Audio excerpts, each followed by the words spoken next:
Chapter 3, Newcomer. Want a rundown of who's who in the pack, or would you rather let them all introduce themselves? Cody asked me. How many people are there? I asked. 8 wolves total. Said Cody. 6 imprints, 4 squirts, and me. 8 wolves? I asked. I thought it started with Jacob, Jared, Victor, Quill, Sam, and Darren, and then I guess you explained Brady when you explained Para. Who's number 8? That's Zachary, replied Cody. He wasn't activated in the first wave, and he wasn't in La Push when the Volturi started kidnapping and killing people. Nobody could get him to drop by for a visit. He was in Albuquerque. We got to him before the kept wolves did. Jake made me lick his nose so he'd activate. I giggled. I think I know about all the imprints. Might know their names, but what's that without the color commentary? Asked Cody lightly. You met Para. She's Brady's girl, like I said. Para is short for Esperanza, and she's from Mexico, and she taught everybody Spanish, but except for the shorties and me and Brady, they suck at it. The other wolves can't even borrow Brady's fluency, because wouldn't you know, they're only telepathic when they can't talk. I guess he can understand stuff for them when they're all wolves, but they can't speak more than a few phrases, really. So you know English and Spanish and what else? I asked. Smatterings of Kilut. Nobody in the pack really speaks the stuff, but we have a few words. About 6 sentences worth of French that Thea remembered from high school. You? He asked. Fluent in English, Spanish, American Sign Language, Norwegian, Portuguese? Cody was looking at me strangely. Marie taught me all the languages she ever learned, I said, carefully dancing around the tense problem with knows versus knew. Italian, French, Ukrainian. Conversational, but not really fluent in Finnish and Swedish and Gaelic. Don't be surprised if the parents and Quill are all over you to teach their spawn and imprint respectively, said Cody, impressed. You said there are 4 children? I asked. I assumed that was the meaning of squirts and spawn. Yeah. Maureen and Victor have a toddler and a newborn, Ruth and Natalie. If you want Maureen to love you forever, offer to babysit. She's a great mom, but her kids are a handful.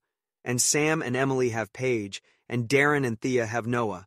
Those are almost a year old each, born really close together. But Claire's young too, right? Technically, she's older than you or I. Isn't that weird? He remarked, shaking his head. Yeah, Claire you could almost mistake for one of the ankle biters. But she's an imprint, and she bosses her Quill around like he's a stuffed animal. Emily's her aunt, and I got Claire to call her Auntie M, and Emily still hasn't trained her out of it. It's really cute. Emily's Sam's imprint, of course. Sam used to be engaged to your sister, right? I asked. I hadn't encountered anything that disconfirmed the version of history Mama had told me, but it was good to check. Cody sobered when I brought up his sister. Yeah, he said quietly. Yeah, Leah and Sam used to be engaged, and Emily's her cousin, and they were really close until Sam imprinted. I know more about my sister from them than from anybody else, or at least how things were with her before. Stuff happened. I include myself in the category of happening stuff, he said, a little of the original frivolity returning. That's me, I'm a happening guy. I can tell, I said, smiling a little. Do you prefer if I not bring up your family? He shook his head. The motion was energetic enough to toss his ponytail over one shoulder. No, it's fine. My parents are dead vampires, my brother and sister are kept wolves, and that's not going to get any worse if you talk about it. Okay, I said, but I changed the subject anyway. Jared and Kim are together, right? Right, but Kim hasn't got the baby crazies, or not yet. Cody replied. So it's just the pair of them. It was sort of funny. Maureen decided she wanted a baby, once we were pretty sure we were safe hiding with Para. Ruth got born, delivered by a midwife that Para hid, and Victor bullied into helping. And then suddenly, Emily and Thea wanted babies too, like it's contagious. But not Kim or Para, I said. Quill was out of the question. His imprint was 7 years old. And human. Mama had explained to me how this was supposedly not something to be concerned about, and I did believe her. But it would have been more convincing if Quill had an actual girlfriend in addition to his imprint, which he apparently didn't. His options were non-existent, though, under the circumstances. No, not them, Cody said. I was basically raised by the whole pack, but Kim did more than anybody else. So she either hated the experience and never wants to be a mom for real. He said with a self-deprecating smirk. Or I was such a fantastic child that she thinks no human baby could ever compare, and she'd be inevitably disappointed. I laughed, and he added, I think Para might want kids, but there's no good way to tell if that'd interfere with her witchcraft, and well, having a kid is a little dangerous. Maureen and the others can take the chance for themselves, but we'd all be in serious trouble if Para were in a bad way.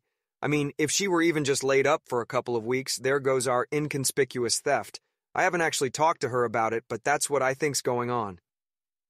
That's sad, I said quietly. Cody nodded. We rely on Para a lot, and it's sort of hard on her. She never unhides either. Do me a favor and be her friend, at least till we get to New York. You're the only new person she's met in a long time. I'll try, but why doesn't she ever unhide? Okay, I'll tell you her story since she hates telling it. Cody said. So, Para's 19 years old and hanging out in Mexico, living her life, practicing witchcraft in her spare time, right? And this vampire lady finds her and says, Nice to meet you. I'm Del. I'm a vampire. I can copy powers. Would you object terribly if I copied yours because it's new and interesting? Para never met a vampire before that. She didn't know what to think, but she let Del copy her power, and they hung out and were basically friends for a few weeks. Del's actually the one who helped Para be as skilled a witch as she is now. They practiced together and bounced ideas off each other and stuff. Before Para met Del, she could only hide herself, not other people, and certainly not objects. Del was the friend who betrayed her? I asked. Right in one.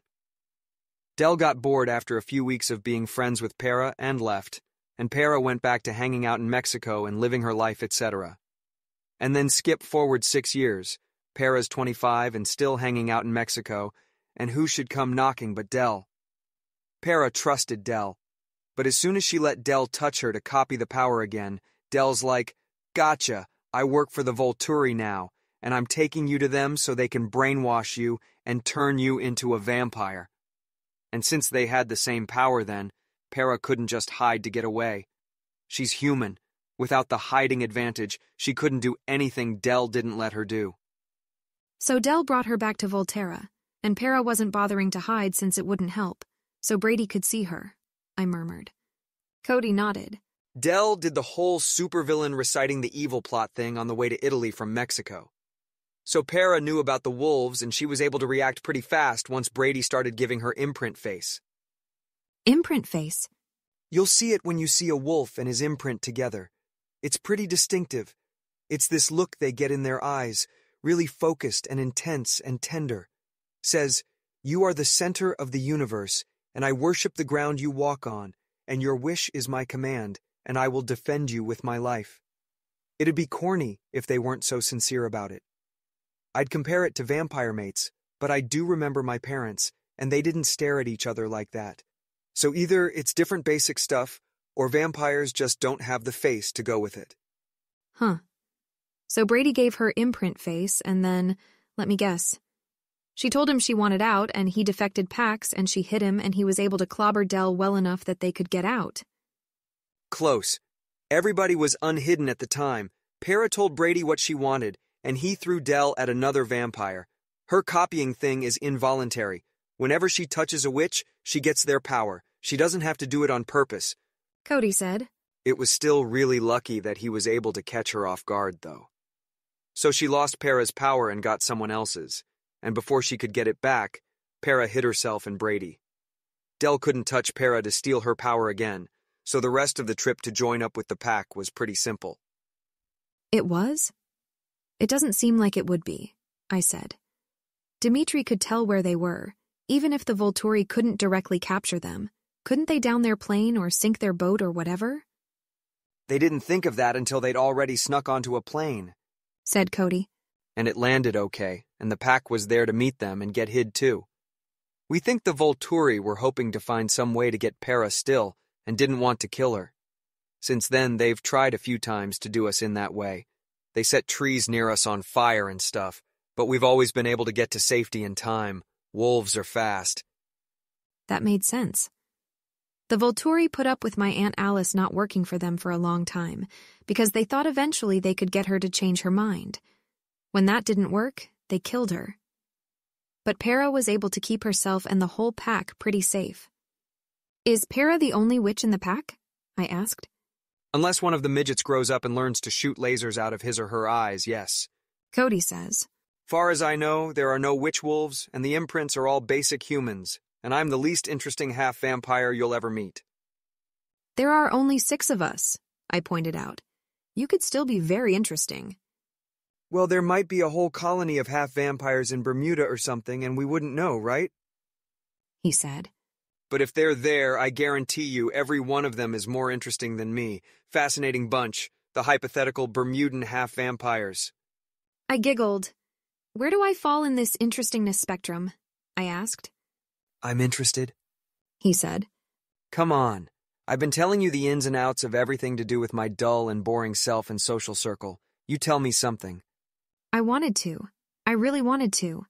Mama says that powers depend on and interact with how their witches think about them. In a way, Mama's power and my power and Daddy's are all opposites of each other. Mama keeps her mind to herself, and that's how she likes it. Daddy could read everybody else's, except Mama's.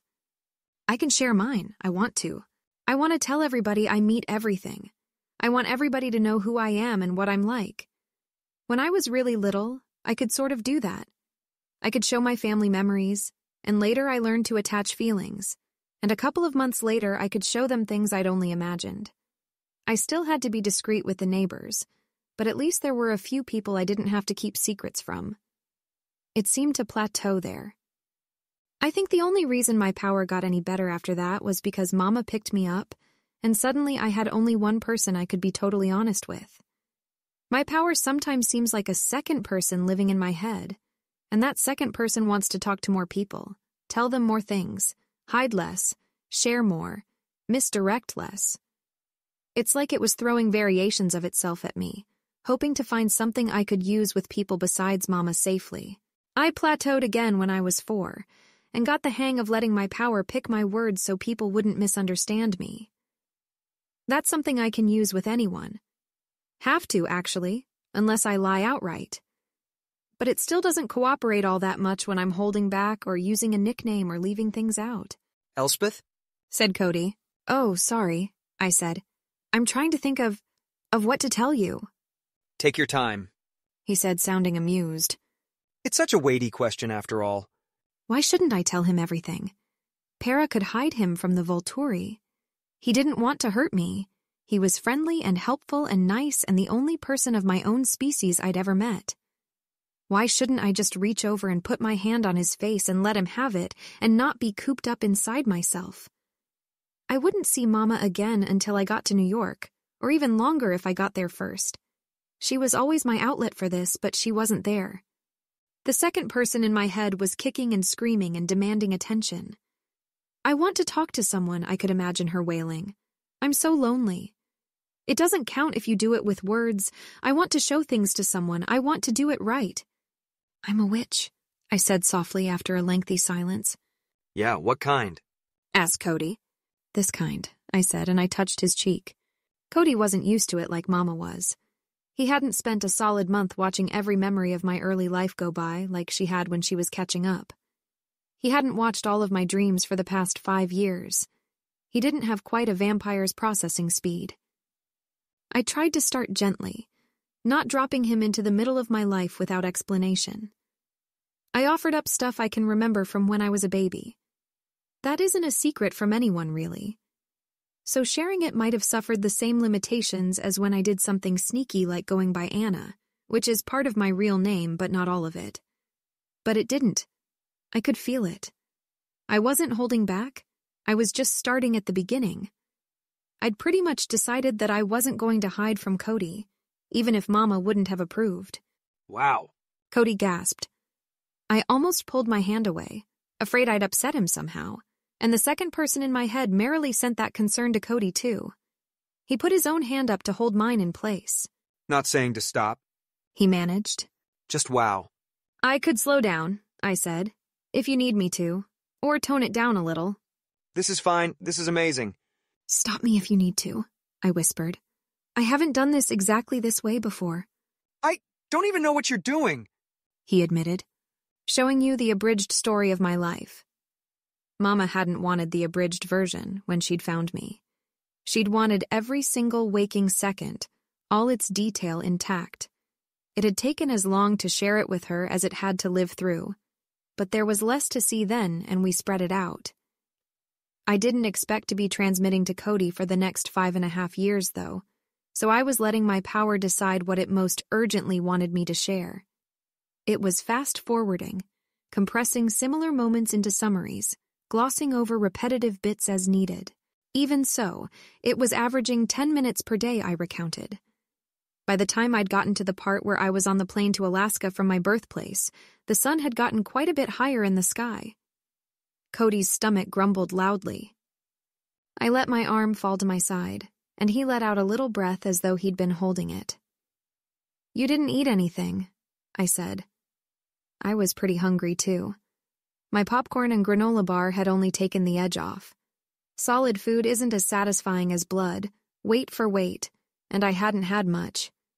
He shook his head a little to clear it more than to communicate. That, he said, is true.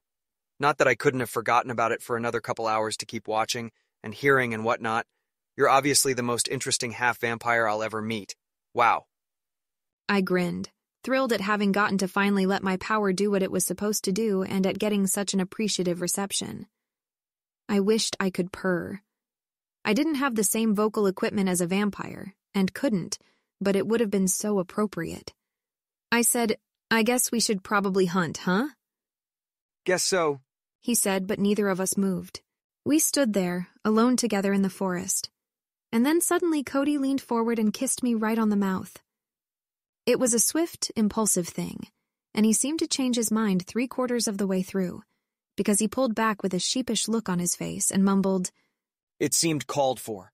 It did? I asked, not sure what to make of the kiss at all. I wasn't sure if I should be thinking, a boy kissed me and Mama's not here to say he can't, or where did that come from? Or maybe just a nice all-purpose,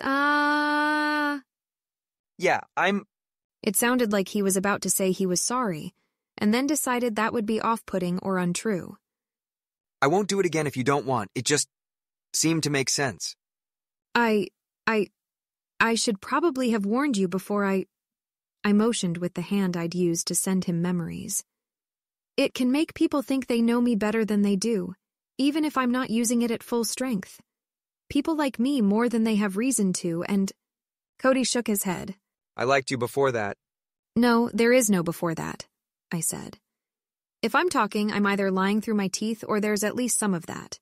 Sometimes I even feel it if I'm just making facial expressions or something, but it's harder to keep track of then. Then, said Cody, that is part of the you I like, isn't it? I blinked. Then I decided to kiss him. I was not quite so quick about it, but I did break away soon. I was awfully hungry. Cody had a big, goofy grin on his face when I pulled back. Let's hunt, I said, vaguely aware that I was smiling in a probably silly way too. We took down a pair of deer and drank up. We split the meat from his kill since the wolves couldn't eat anything with his venom in it. My deer they could eat, since I was venom-free, and a couple of the wolves had a taste for raw meat. Darren especially, said Cody. He's gone as long as a week at a time without eating anything we got from a store. I'm not sure if that's because he actually likes eating deer for breakfast, lunch, and dinner, or if he's just especially guilty about all the stealing, but he'll probably call dibs on the food. Fine by me, I said. I made to sling the deer over my shoulders, but Cody picked it up first. I got it, he said, grinning. I'm surprised enough that you managed to get fed without messing up your hair. Carrying a deer on your back all that way would definitely break your hot streak. I tossed my hair. Heavy waves of it flounced into the air and drifted back down. It's probably full of snarls. You just can't tell because it's so wavy to begin with that it all looks like part of the normal texture. It's really annoying, actually. If you don't like it, why don't you cut it? He asked, adjusting the deer and striking out for camp with me at his heels. Not that I advocate the plan. Even if it's really full of snarls, it's pretty awesome hair. I was momentarily paralyzed by the question. Yeah, I'd decided to tell him everything and damn Mama's rules. But if I brought up Mama when I wasn't ready to have a couple hours of conversation and show and tell about her, it would be really awkward. He thought she was dead after all. Would he mind very much if I saved it for later? Could my power put up with a few more incomplete weasel sentences after having been promised honesty? My hair is like my daddy's, I said. It felt normal for a true but partial statement. Well, you could keep it in a braid or something if it gets in your way, even if you don't want to cut it. I braid my hair sometimes, and it's only a little past my shoulders, Cody said. Sometimes I do, I replied. Mama actually braided my hair for me more days than not. But when we went to a town we planned to stay in for a while, I always started presenting myself with my hair down and then changed a few days later. Over a month, I don't grow noticeably too much anymore, but my hair does. Switching styles a few times makes that less obvious, or at least Mama thinks so. That's why I had my hair down, 2 days after coming to Cora's town. But I'm not good at braiding my own hair because I can't see what I'm doing. Bet you Kim will braid it for you if you ask, Cody said. Everybody's probably awake by now. That would be nice of her. We jogged back to the cluster of tents, where indeed everyone seemed to be up, and it looked like the 3 unhidden wolves had returned. Cody said, Hey all, this is the lovely Elspeth Cullen, world's most interesting half-vampire. Elspeth, let me connect some names to faces for you. He pointed at the nearest woman, the only white person in the place besides me. That's Thea. Staring at her is Darren. Hey man, want this deer? Certified free of vampire juice, here you go. And spitting up on her shoulder is their little Noah. Sam and Emily are over by the rock, trying to get Paige to say, da-da. You saw Quill, but he was furrier at the time. That's Claire sitting on his shoulders pretending he's a spaceship. Victor and Maureen are chasing Ruth over there, and looks like Kim is holding Natalie for them, and Jared is the one next to her tying his shoes. I guess they just got back, or he forgot to put on shoes again. Zachary's there with Brady and Para, boring them with, Zach, dude, are you seriously talking again about football? When did you even see a game to talk about? And last, but not least, given that he's alpha and everything, is Jacob Black, head of the pack. Jake, what's... I caught up to Cody's introductions, looking at and memorizing each face, and finally looked at Jacob.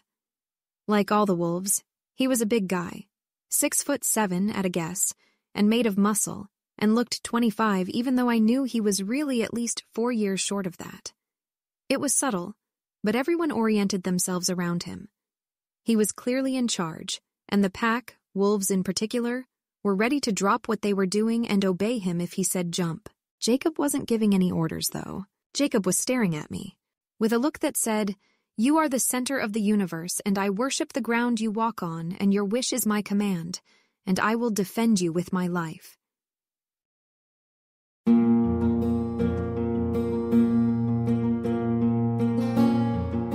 This has been an AI reading of the Rational Twilight fanfiction Luminosity by Alicorn, licensed under an Attribution Non-Commercial Share-alike 4.0 International Agreement. If you wish to support this AI reading and others like it, please visit patreon.com/AskWhoCastsAI, where we are releasing episodes 4 weeks in advance of the regular feed. Thanks for listening.